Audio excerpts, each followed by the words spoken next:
Malaking ginhawa para sa mga motorista at sa taong bayan ang suspensyon o pagbawas sa ipinapataw na excise tax sa langis sakaling pumalo ang presyo nito sa 100 piso kada litro sa mga susunod na linggo. Sa pulong balitaan ngayong araw, sinabi ni Bicol Saro Party List Representative Terry Redon na halos patapos na ang Kamara sa panukalang batas na layong bigyan ng otorisasyon si Pangulong Bongbong Marcos na suspendihin o bawasan ng excise tax. Nasa 6 hanggang 10 piso kada litro ang inaasahang makakaltas sa excise tax suspension sa susunod na 2 linggo.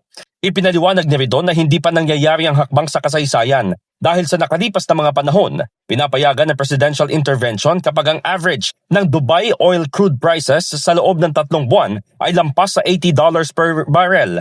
Ibig sabihin, agad na may papatupad ang otorisasyon kahit na hindi na maghintay ng 3 buwan. Dagdag ng kongresista, hindi lang mahihirap ang apektado ng krisis, kundi pati na ang middle class, kaya kailangan ng ipatupad ang economic relief. Nilinaw naman itong kung ang pag-uusapan ang maaaring mawala sa kita ng gobyerno, hindi naman nagmumula sa excise taxes ang revenues dahil may iba pang mapagkukunan.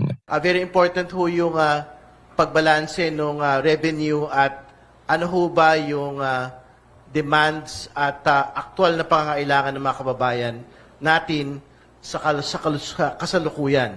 Ang pinakamahalagang concern ng ating pong mga kababayan today ay yung pong usapin po ng pagbaba ng presyo ng produktong petrolyo given inflated global prices. No? So, if it is something that can be undertaken in the soonest time, government will do it and government is doing it today.